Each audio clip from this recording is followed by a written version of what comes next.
January 12th, 2026. Point Mugu Sea Range. A Navy A-18F Super Hornet fired 2 AGM-88G missiles at a target emitting no radar signal. Heavy GPS jamming downrange. Both missiles hit. That test just invalidated the survival rule Iranian air defense crews have trusted for 40 years. Shut down the radar. The missile loses lock. You live. That rule no longer works. Cross-reference that with the Navy's $2.43 billion AARGM-ER procurement record and the initial operational capability date, September 2026, reaffirmed April 28th. The Navy is fielding this missile regardless of budget delays. In the next 11 minutes, you'll see exactly how the Navy turned shut down the radar into a useless defense, and why every Russian and Chinese surface-to-air system Iran owns is now built on a survival rule that no longer works. Iranian air defense doctrine inherited that rule from Moscow. When an anti-radar missile lights up your radar, you cut power. The missile loses its lock. You live. The rule held for 40 years. But here's what nobody's reporting. On February 24th, 2024, an A-18G Growler off USS Eisenhower fired an AGM-88E at a Houthi Mi-24 helicopter on the ground. The helicopter wasn't emitting. There was no radar to home on. The missile hit anyway. The AARGM family doesn't only chase emissions. The terminal seeker is millimeter wave radar. It paints the target itself in the last seconds of flight. Iran's HQ-9 failed to protect its own air defenses on March 2nd, 2026. CENTCOM released the footage. The Russian-Chinese architecture Iran spent 25 years building has a hole shaped exactly like this missile. Tonight we're walking through three things. What the new missile does that the old one couldn't. The exact January of 2026 test that proved it works in a jammed environment. And why the Growler-Hornet pair turns Iran's IADS into a sequencing problem the Iranians can't solve in time. What the missile does. Let's break this down. Start with what we're actually talking about. The AGM-88, high-speed anti-radiation missile, the HARM. Originally designed to home on radar emissions, fly down the beam, destroy the antenna. Mach 2+. The current Navy variant is the AGM-88E AARGM. Service since the early 2010s. About 80 miles of range. The new variant, designated AGM-88G AARGM-ER, keeps the AGM-88E's guidance and warhead, then bolts on a new airframe and a much larger rocket motor. 13.8 feet long. Size to fit inside an F-35 weapons bay. Wingspan 44 inches, roughly double the range of the AGM-88 and the E. That puts the engagement envelope around 160 miles depending on launch altitude and profile. That range matters. The AGM-88E forced the launch aircraft inside an enemy SAM ring to fire effectively. The AGM-88G doesn't. The Super Hornet stays outside the lethal envelope of an S-300 or HQ-9 and still lands the round. Here's where it gets interesting. The AGM-88G has three guidance modes stacked together. A passive anti-radiation seeker, the legacy capability, for hunting active emitters. A GPS-aided inertial navigation suite for hitting fixed coordinates, and a millimeter wave radar terminal seeker. That millimeter wave seeker is the part Iran cannot answer. A Russian or Chinese SAM operator survives an inbound harm by cutting transmission. The radar goes dark. The legacy seeker has nothing to ride. The missile guidance breaks lock. The launch crew survives the engagement. And that sequence is muscle memory across every Russian pattern air defense unit in the world. The AGM-88G breaks the sequence in two places. First, even with the radar off, the missile's GPS/INS package keeps it on track to the last known emitter coordinate. Iran's HQ-9 battery doesn't move 20 miles in the time it takes a Mach 2 round to arrive. Second, the millimeter wave seeker activates in terminal phase. It paints the target physically. It doesn't need a radar to be on. It can find a vehicle, a launcher, a generator truck, anything with the right physical signature. The Growler-Hornet pair makes this lethal at the architecture level. The A-18G Growler, that's the aircraft we covered last upload, owns the electromagnetic spectrum overhead. It jams, it maps emissions, it catalogs which radars are alive and where. The Super Hornet flies the same patrol, carrying 4 AARGM-ERs externally on outboard pylons. When a Growler identifies a hostile emitter, the Super Hornet fires. The Growler then floods the link. The Iranian operator, watching his own warning gear light up, has two choices. Cut power and trust the survival reflex, or stay live and accept the legacy seeker is closing. He doesn't get to make that choice for long. The AGM-88G hits either way. That's what the architecture does. It collapses the survival rule. The procurement record and January test. Here's what's actually happening in the procurement record. 435 AGM-88G rounds ordered through fiscal year 2026. Total committed funding, $2.43 billion across the missile's lifespan. Northrop Grumman is prime. Production is at Northridge, California. The first live all-up round was scheduled for delivery this past November. Initial operational capability target, September 2026. That target survived a budget scare.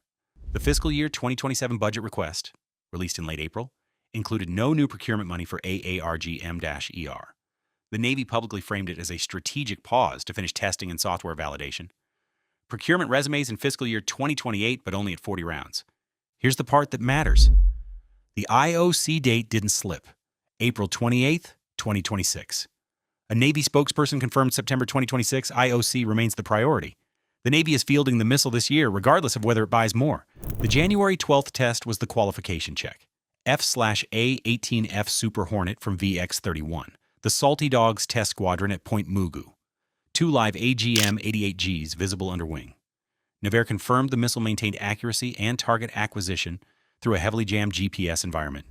Public statement issued January 27th. That's the test that mattered. Iran has GPS jamming, Russia has GPS jamming, China has GPS jamming. Everyone in the threat ring jams. The qualification was, does the missile still hit when the satellite signal degrades? Answer, yes. Save this if you fly Super Hornets, work in carrier air wing planning, or analyze suppression of enemy air defenses for a living. Because the kill chain we're walking through has been theoretical until this year. And the timing on these procurement gates is the part the open source coverage keeps getting wrong. The Houthi engagement on February 24th, 2024 is the field validation case. EA-18G Growler off USS Dwight D. Eisenhower, CVN-69, Red Sea Operating Area. AGM-88E, launched at a Houthi-operated Mi-24/35 attack helicopter on the ground. Helicopter not emitting. No radar to ride. Hit confirmed. That engagement told the operational community what the millimeter wave seeker actually does in combat. The G variant inherits that seeker, the G variant doubles the range and accelerates the round. The behavior is the same. The reach is twice as far. Now lay that on Iran. CENTCOM released footage on March 2, 2026 of a U.S. strike destroying an Iranian Tor M1 air defense battery. The Tor M1 is a Russian-built short-range SAM.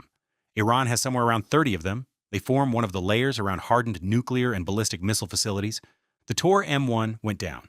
Then, on the same news cycle, public reporting confirmed Iran's HQ-9 system failed to protect its own air defenses. HQ-9 is the Chinese long-range SAM Iran imported and modified as the backbone of its medium-altitude shield.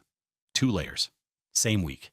Allied operators are also buying the AGM-88G, Australia, Finland, Poland, Netherlands, plus a 5th. The architecture is multinational. Iran is the test case. Why the architecture beats the architecture. Now let's look at why the architecture beats the architecture. Iran's integrated air defense network is a layered system. Bavar 373 at the long-range tier, Iranian-built, claims similar performance to the S-300. HQ-9 imported from China at the medium to long-range tier, S-300PMU-2 from Russia, delivered in 2016, also long-range. Tor M1 at the short-range point defense tier, Mersad and Sayyad indigenous systems filling gaps. That's a competent network on paper. Layered geometry. Russian doctrine. Chinese hardware at depth. The problem is the doctrine. Russian pattern IADS doctrine treats radar emission as the survival liability. Every operator manual instructs you to manage emission discipline first. Sweep, mark targets, cue the missile, cut transmission, move. That's the surface-to-air playbook from 1985 forward. It defeated the AGM-88B. It defeated the AGM-88C. It mostly defeated the AGM-88E because the legacy AGM-88E had short reach. The AGM-88G changes 3 variables at once. Variable 1, reach. The Super Hornet now stands off outside the engagement envelope. Iran's Tor M1 has a 12-kilometer envelope. The HQ-9 has roughly 200 kilometers. The AARGM-ER reach exceeds both. The launch aircraft never enters the kill box. Variable 2, the mid-flight data link. The AARGM family has a satellite link image transmission feature in the seconds before impact. The Navy gets a confirmed picture before the warhead arrives. That collapses the kill chain assessment problem. No restrike confusion, no bomb damage delay. The Hornet is already turning home. Variable 3. And this is the one Iran cannot patch, the millimeter wave terminal seeker. Iran's only hardware response is to physically relocate the SAM battery in less than 90 seconds. That isn't a thing the equipment does. The Tor M1 takes minutes to displace. The HQ-9 takes longer. If you work in air defense engineering, electronic warfare doctrine, or SAM crew training, share this. Because the survival rule your manuals enforce is now load-bearing in a structure that doesn't hold weight. The pivot here is clean. For 40 years, the Russian pattern operator survived by cutting power. That made him invisible to the seeker. The new American architecture sees him without the radar. The radar isn't the target signature anymore. The launcher physical profile is. That's why the F-35A and F-35C internal bay carriage matters. The G variant's airframe was redesigned with the F-35 weapons bay in mind. Control surfaces moved to the tail. Mid-body fins replaced by aerodynamic strakes. A stealth aircraft can carry the missile inside the bay, fly into contested airspace, and pop out the round close to a fully active emitter. The Iranian operator sees nothing on the warning gear until the missile is already terminal. Stack that on the Block 4 to Block 5 Tomahawk transition we're going to walk through next. Stack it on the EA-18G electronic attack profile we already covered. Stack it on what's loaded under the wings of the Marine F-35Bs aboard USS Tripoli. The kill chain is end-to-end now. Find, blind, engage the radar, whether the radar is on or off. What this means for the Strait of Hormuz. And here's where it gets interesting. The Hornet doesn't fly that strike alone. It's part of a larger architecture that opens Iranian airspace before the Hornet ever launches. 4 bombers crossed Iranian airspace on March 1st, 2026, and none were detected. None. That wasn't the first time, and it won't be the last. The Air Force won't say which B-2s flew Operation Epic Fury. They won't confirm how many are still parked at Diego Garcia. They won't confirm what the Air Force is doing right now to replenish the GBU-57 inventory. But the Boeing contract was signed in February. The replenishment is scheduled to start delivery in January 2028. And right now, there are more bombers pre-positioned 2,358 miles from Tehran than the Iranian command has ever had to plan around. Inside Operation Epic Fury, the bombers Iran can't see. That's the next brief, Monday. Subscribe before the next one publishes. The chain only makes sense in sequence. The Lincoln can blind, the Tripoli can strike, the Hornet can kill radars that aren't even on. That's the chain that just closed in the Gulf.